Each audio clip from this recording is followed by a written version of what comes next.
ऐसे कौन से दो सेक्टर हैं जिसमें आपको बहुत ज़्यादा उन्नति देखने को मिलेगी अगले 5 से 10 सालों में? देखिए, इस वॉर के बाद में जो अभी रिसेंटली वॉर चल रहा है यूएस, ईरान एंड इज़राइल का, इससे इंडिया एज एन इकॉनमी हमें ये समझ में आ गया है कि रिन्यूएबल एनर्जी में हमें बहुत काम करना पड़ेगा।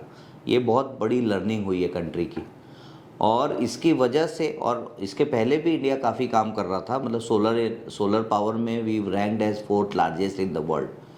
सो which means that we were doing fantastically well. But अब समय आ गया है कि अगले 5 से 10 सालों में आप देखेंगे, चाहे वो हाइड्रोजन की बात करो, चाहे आप सोलर की बात करो, चाहे आप किसी और तरीके से रिन्यूएबल एनर्जी की बात करें, इंडिया एज ए कंट्री इसमें काफ़ी काम करने वाला है। इनफैक्ट न्यूक्लियर के पावर स्टेशन हम लोगों ने आइडेंटिफाई किया है, जिसमें अभी हमारे पास में सिर्फ 2 न्यूक्लियर पावर स्टेशंस है जिससे हम एनर्जी क्रिएट कर सकते हैं।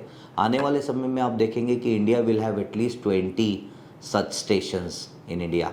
सो India is going to take a big leap towards that. So अगर आप ये रिन्यूएबल एनर्जी में अपना निवेश करते हैं तो आपको सर्टनली बहुत अच्छी ग्रोथ देखने को मिलेगी।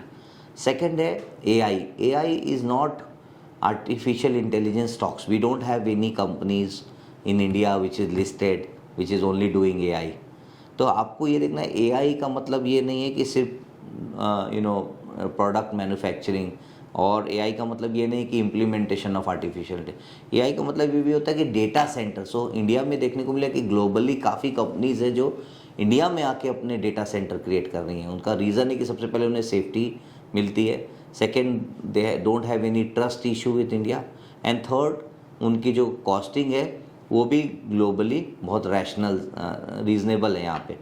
तो इसकी वजह से आप देखेंगे कि ये 2 सेक्टर है अपार्ट फ्रॉम डिफेंस, जिसे आप अगले 5 साल के लिए हमने आइडेंटिफाई किया है कि अगर आप HNI इन्वेस्टर हैं तो आप अपने वेल्थ का 5 से 10% आप यहाँ पे अपॉर्चुनिटी जो क्रिएट होती हुई दिख रही है, इसमें आप इन्वेस्ट कर सकते हैं। Thank you. मेरा नाम विकास अग्रवाल है। नमस्कार।